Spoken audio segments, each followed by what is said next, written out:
테마 6 거시조직이론 1. 분석 수준에서 조직군 생태학이론, 조직 경제학이론, 공동체 생태학이론 등은 조직군 이론에 속한다. 2. 상황적 응적 접근 방법은 체제 이론에서와 같이 조직을 일정한 경계를 가지고 환경과 구분되는 하나의 체제로 본다. 3. 상황론적 조직이론은 관료제론과 행정원리론에서 추구한 보편적 조직 원리를 비판하면서 등장하였다. 4. 상황론적 조직이론은 조직이 처한 상황이 다르면 효과적인 조직 설계 및 관리 방법도 달라져야 한다고 주장한다. 5. 상황론적 조직이론은 상대적 입장을 취해 조직 설계와 관리 방식의 융통성을 꾀한다. 6. 구조적 상황론은 개별 조직이 놓여있는 규모 기술 환경 등과 같은 상황과 조직 구조의 적합성 여부가 조직의 성과를 좌우한다는 이론이다. 7. 상황론적 조직이론은 일반 체제 이론의 거시적 관점을 실용화하려는 중범위 이론으로 상황에 따라 상이한 관리 방법을 모색하고자 한다. 8. 상황론적 조직이론은 독립 변수를 한정하고 상황적 조건들을 유형화해 중범위라는 제한된 수준 내의 일반성과 규칙성을 발견하려고 한다. 9. 상황론적 조직이론은 기존의 X이론이나 Y이론과 같은 극단론을 피하고 어떤 조직이든 각각의 상황에 따라 서로 다른 관리 방식을 취해야 한다는 입장이다. 10. 상황적 응적 접근 방법은 연구 대상이 될 변수를 한정하고 복잡한 상황적 조건들을 유형화함으로써 거대 이론보다는 분석의 틀을 단순화하였다. 11. 전략적 선택이론은 임의론이며 개별 조직을 분석 단위로 한다. 12. 전략적 선택이론은 조직의 구조가 환경에 영향을 받지만 조직이 환경에 그대로 따르는 것만은 아니라고 보는 관점이다. 13. 전략적 선택이론은 조직 구조의 변화가 외부 환경 변수보다는 조직 내 정책 결정자의 상황 판단과 전략에 의해 결정된다고 본다. 14.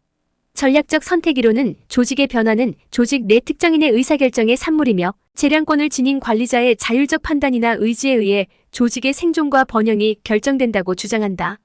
15. 전략적 선택이론은 조직과 환경의 관계는 어느 정도 느슨하게 연결되어 있기 때문에 동일한 환경에서도 조직이 주어진 목표에 도달할 수 있는 방법은 다양하다는 이인동과성의 개념을 제시한다. 16. 전략적 선택이론은 환경의 영향을 최소화하기 위한 소극적 전략으로 분류, 형평화, 성장 등을 들고 있다. 17. 소극적 전략은 외부 환경을 주어진 조건으로 보고 이에 대처하는 것으로 분류는 환경적 요구가 투입되기 전에 미리 중요성과 시급성을 판단하여 나눠놓는 전략이고 형평화는 환경적 요구에 진폭을 고르게 하는 전략이며 성장은 조직의 기술적 능력 등을 발전시켜 놓는 전략이다. 18. 적응적 흡수는 조직의 정책이나 리더십 및 의사결정기구의 환경의 새로운 요소를 흡수하는 것이다. 19. 자원이존 이론은 조직의 안정과 생존을 위한 조직의 주도적이고 능동적인 행동을 중시한다. 20. 자원이존 이론에 의하면 조직의 목표는 환경으로부터 희소한 자원을 공급받는데 다른 조직에 대한 의존도를 최소화하고 필요한 자원을 확보하기 위해 다른 조직에 영향을 미치는 방법을 찾는 것이다. 21. 조직군 생태론은 조직군을 분석 단위로 하며 환경에 대한 조직의 적합도에 초점을 둔다. 22. 조직군 생태론은 조직의 번성과 쇠퇴를 조직 스스로의 힘이 아닌 환경의 선택에 의해 좌우된다는 보는 이론이다. 23. 조직군 생태론은 환경이 조직 구조를 결정한다는 극단적인 결정론의 입장이다. 24. 조직군 생태론에 따르면 개별 조직은 외부 환경의 선택에 좌우되는 수동적 존재이다. 25. 조직군 생태론은 관리자를 주어진 환경의 무기력한 존재로 본다. 26. 조직 변화에 대한 내적 제약 요인으로 매몰 비용, 정보의 부족, 주어진 정치적 구조 및 오래된 조직 역사 등을 들 수 있다. 27. 조직군 생태론에 따르면 조직의 변화는 종단 분석에 의해서만 검증이 가능하다. 28. 조직군 생태론은 조직 구조와 환경적 간의 1대1의 관계가 존재한다는 동일성의 원칙을 제시한다. 29. 조직군 생태론에 의하면 조직군에서 일어나는 변화의 과정은 변이, 선택 및 보존이라는 세 가지 단계로 설명될 수 있다. 30. 구조적 상황론이나 자원이존 이론은 환경에 대한 적응이나 전략적 선택 등과 같은 계획적 변화만을 강조하지만 조직군 생태론은 우연한 사건이나 행운과 같은 우연한 변화를 추가한다. 31. 조직군 생태론은 구조적 상황론에서 주장하는 환경의 불확실성 외에 환경 변화의 빈도 및 기간을 추가적으로 도입하여 환경 변화가 매우 빈번하거나 장기적으로 발생할 경우 조직 적응의 결과를 예측하기가 거의 불가능하다고 주장한다. 32. 공동체 생태학 이론은 생태적 공동체 속에서 상호 의존적인 조직들을 한 구성원으로 파악하며 다수의 조직들이 호혜적 관계를 형성함으로써 환경 변화에 공동으로 대처하는 과정을 설명하는 이론이다. 33. 공동체 생태학 이론은 환경에 능동적으로 대처해 나가는 조직들의 공동 노력을 설명하고자 하는 이론이다. 34. 공동체 생태학 이론은 관리자의 상호작용적 역할을 강조하는 이론이다. 35. 자원이존 이론이 개별 조직에 초점을 맞추고 개별 조직이 환경에 대한 자원 이존성을 탈피하기 위한 전략적 수단으로서 조직 간 네트워크를 고려한다면 공동체 생태학 이론은 좀 더 거시적으로 조직 간 관계 그 자체에 초점을 두고 있다. 36. 공동체 생태학 이론에 의하면 많은 조직이 호혜적 관계를 형성하는 이유는 필요성, 불균등형, 호혜성, 효율성, 안정성, 정당성 등을 획득하기 위해서이다. 37.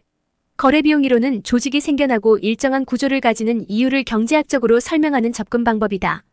38. 거래비용 이론은 생산보다는 비용에 관심을 가지며 조직을 거래비용의 감소를 위한 장치로 파악한다. 39.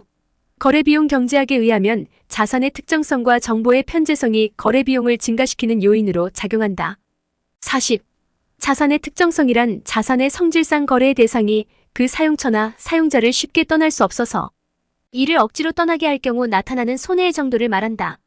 41. 당사자 간의 협상 및 커뮤니케이션 비용과 계약의 준수를 감시하는 비용도 거래비용에 포함된다. 42. 거래비용 이론에 의하면 거래비용의 절감을 위해 외부화 전략뿐만 아니라 내부화 전략도 가능하다. 43. 시장의 교환행위에서 발생하는 거래비용이 관료제의 조정비용보다 클 경우 거래를 내부화하는 것이 효율적이다. 44. 거래비용 이론에 의하면 시장과 조직은 일련의 거래행위를 완결하는 상호 대체적인 수단으로 어떤 거래가 시장에서 이루어질 것인가, 조직 안에서 이루어질 것인가는 두 가지 방식의 상대적 효율성에 달려있다. 45. 거래비용 이론에 의하면 조직은 불확실성이 높은 환경에서 의사결정자의 제한된 합리성을 보완하는 존재이며 기회주의적 행태를 효과적으로 제어할 수 있는 방법이다. 46. 거래비용 이론은 환경결정론의 시각을 취하므로 환경에 대한 조직의 대응은 수동적이다. 47. 거래비용 이론의 가설에 따르면 정보의 비대칭성과 기회주의에 의한 거래비용의 증가 때문에 계층제가 필요하다. 48. 거래비용 이론에 의하면 기회주의적 행동의 제어에는 시장보다는 계층제가 더 효율적인 수단이다. 49. 거래비용 이론에 의하면 조직은 적응적 연속적 의사결정을 용이하게 함으로써 인간의 제한된 합리성을 완화시킨다. 50. 거래비용 이론에 의하면 조직은 소수 교환관계에서 발생하는 기회주의를 희석시키고 구성원들의 기대가 어느 정도 수렴됨으로써 불확실성을 감소시키며 정보의 밀집성을 극복할 수 있게 한다. 51. 윌리엄스는 조직 내 거래비용을 줄이기 위해 유형 조직 대신 M형 조직을 제시하였다. 52. 윌리엄슨에 의하면 전통적인 유형 구조는 조직의 규모가 확대되고 사업의 영역이 다양화됨에 따라 각 부문 간의 조정이 어려워지고 개별 부서가 부서의 목표만을 추구하는 경향이 있다. 53. 윌리엄슨에 의하면 M형 구조는 각 부문이 자체의 사업 영역 내에서 이익 극대화를 위한 합리적 행동을 추구하므로 대규모 조직에서 발생하기 쉬운 불합리한 요인들이 제거되고 조정이 용이해짐으로써 조직의 효율적 운영이 가능해진다. 54. 대리인 이론은 위임자와 피위임자 간의 관계에 관한 경제학적 모형을 조직 연구에 적용한 것이다. 55. 대리인 이론은 행위자들이 이기적 존재라는 것을 전제로 위임자와 대리인 간의 정보 불균형, 불확실성, 그리고 대리인을 움직이는 유인에 대한 역할을 중시한다. 56. 대리인 이론은 본인과 대리인 간의 상충적 이해관계로 인해 대리 손실이 발생한다고 본다. 57. 주인 대리인 문제는 조직의 업무를 개인이나 다른 기관에 위탁한 경우에도 발생하고 고객과 조직의 관계에서도 발생한다. 58. 주인 대리인 이론은 주인이 대리인보다 전문적인 지식이 부족하다고 간주한다. 59. 대리인 이론에 의하면 위임자보다는 대리인의 우월한 능력을 가정하기에 위임자가 대리인의 재량에 의존하는 바가 크다. 60. 주인 대리인 이론에 따르면 대리인의 선임 전에는 역선택의 문제가 발생하고 선임 후에는 도덕적 해이 문제가 발생한다. 61. 대리인에 의한 도덕적 해이는 대리인에게 지급한 성과급이 거래비용보다 작을 때 나타난다. 62. 대리인 이론은 주인 대리인의 정보 비대칭 문제를 해결하기 위해 대리인에 대한 통제 방안을 찾고자 하는 이론이다. 63. 대리인 이론은 대리자의 이기적 결정이 위임자의 효율성 제고에 기여하도록 유인을 제공하는 방안을 연구한다. 64. 대리인 이론에 의하면 대리인 관계를 설정할 수 있는 다수의 잠재적 대리인이 존재한다면 주인-대리인 관계의 효율성은 향상될 것이다. 65. 연금제도의 정착을 통해 공무원의 직업적 안정성이 보장되면 대리인의 도덕적 해이 현상은 심화될 수 있다. 66.